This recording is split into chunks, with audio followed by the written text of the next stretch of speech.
Mas aí, vamos lá, eu quero justamente fazer o questionamento em cima do que você começou a falar, para a gente dar o tom aqui da nossa conversa, que é o seguinte, você falou assim, a comunicação está na mão de pessoas solitárias, mas será que não é o contrário?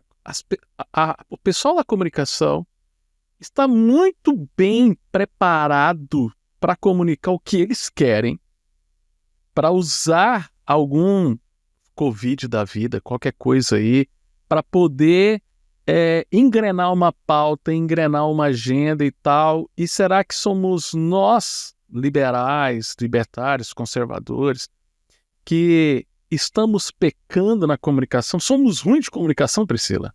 Porque o pessoal lá parece que manda muito bem. A gente fala mal deles, a gente fala mal de esquerdistas, o pessoal fala mal de esquerdistas, fala assim, esquerdista é tudo burro. Meu, eles mandam bem, né? O pessoal da esquerda, eles sempre foram bons de marketing, e principalmente de narrativas, né? Não à toa eles estão ligados a tudo que é cultural, né? Então, eles faziam cerais, né? Foram os maiores escritores de livros, de produtores de obras clássicas, né? Eles se encontravam, eles conversavam, e até mesmo pelo trabalho deles, laboral mesmo, manual principalmente, ser menor, isso dava mais tempo de ócio. Se for olhar na época grega lá, pra você pensar muito, você tinha que ficar sem fazer nada, que, né, teoricamente, é algo que acontece. Porém, tem um detalhe muito interessante, eu até conversava isso com os meus assessorados numa aula, que é assim, o médico, às vezes, ele tem a mania de querer dar aula pro paciente. Eu falo, cara, o paciente não quer saber o que é endometriose. Ele quer saber assim, rapaz, você acredita que eu estava atendendo uma paciente, ele engravidou, só que você não sabe, o filho não é do marido. Posso te garantir que seu engajamento vai lá no telhado. Por quê? As pessoas não querem saber muito bem do que está acontecendo. Elas querem saber da história. E a esquerda é muito boa de fazer histórias. Então, toda a vida, o que eles fizeram? O herói, o vilão e a vítima. E a vítima sempre foi o brasileiro. Então, é verdade que a gente tem sempre essa dialética, né? O bom e o mal. Quando a gente fala qualquer coisa, se eu falar qualquer coisa, não, achei que isso aqui o Lula acertou. Nossa, sou Lula. Não, isso aqui o Bolsonaro, nossa, Bolsonaro. É impressionante como as pessoas nos colocam em caixinhas. Por quê? Porque o brasileiro se acostumou a fazer isso. É muito novela das 8. Quem é o vilão e quem é o mocinho. E isso é algo que a esquerda criou, veio lá do teatro, né, dos meados literários, e a esquerda domina isso muito bem, a gente sabe muito bem disso. E eu até conversava isso esses dias, porque acho que eu até falei isso para você ontem. Eu estava estudando um pouco dessa história da janela de Overton lá. E eu vi um trem interessantíssimo, porque eu não entendi, eu vi o pessoal comentando, né? Porque aconteceu uma coisa interessantíssima, porque eu trabalho com o Instagram há muito tempo. Inclusive, na época da Covid, eu usava um recurso muito interessante.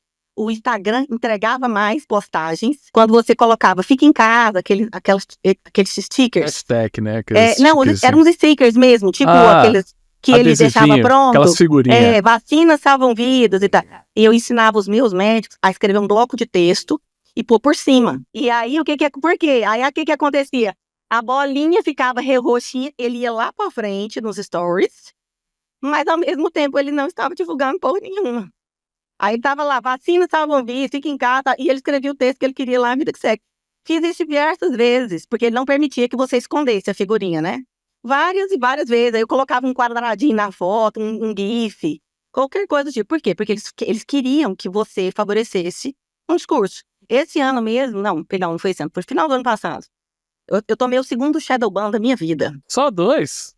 Só 2, porque eu evito me meter, sabe, Adriana? Eu evito me meter em assuntos que não pagam minhas contas. E as 2 vezes que eu me meti, eu dancei. Foi bem assim. Uma vez foi bem legal, porque uma pessoa me perguntou se eu era feminista ou não. Aí eu disse, feminista como? Aí ela disse, feminista. Eu falei, depende. Se você disser que feminista é aquela que, por exemplo, vamos pegar aqui a prostituição. Você pega a prostituição e se eu falar, se você for uma feminista que fala que prostituição é ok, meu corpo, minhas regras, eu posso ganhar com ele, ok, beleza. Mas você também pode ser uma feminista que fala, que horror, que absurdo. Objetificação do corpo da mulher. Então eu quero saber qual feminismo exatamente você está falando. Aí ela, não, o feminismo da igualdade. Aí eu disse, não, mas aí é que não chama feminismo, né? Até uma questão de prefixo, fixos, né? Se a gente for olhar na semântica da palavra, tá errada ela. Aí as pessoas, não falei mais nada, as pessoas começaram a brigar nos meus comentários, e o Instagram entendeu que eu tinha promovido controvérsias. Aí tomei um bloco. Aí a segunda vez, que foi essa, inclusive, em particular, uma pessoa me fez uma pergunta, e para mim essa questão do aborto é uma pauta bastante sensível. E a pessoa me perguntou, mas e se fosse você, se você tivesse sido estuprada, ou se fosse sua filha, você abortaria? Aí eu devia ter ignorado, né? Burramente fui lá, olha. E foi uma coisa tão impressionante, porque eu nunca tinha visto isso acontecer. Porque assim, não é que eu consegui acessar o meu Instagram, mas todos os meus stories eram pretos e eles não entregavam pra ninguém. Tipo assim, meu marido tentava entrar, não olhava, eu mandava pras pessoas, ninguém conseguia ver. Fiquei umas 48 horas assim, depois voltou ao normal e meu engajamento ficou péssimo, assim, durante um tempo. Aí olha só como que foi as coisas, né? Já meados ali da eleição do Trump, algumas coisas começaram a mudar. E, não, estranhamente, o Instagram mudou muito. Ele eliminou palavras, né, e pam, pam, pam. Então, assim, hoje essas políticas woke foram eliminadas da rede, por exemplo, né? Então, hoje eu arrisco te dizer, aqui só para dizer mesmo, que eu não estou querendo pagar para ver mais, que eu acho que esses assuntos vão começar a ser mais livres, né? Eu acho que toda essa jogada do Elon Musk ter entrado ali no X, tudo isso mudou, impactou.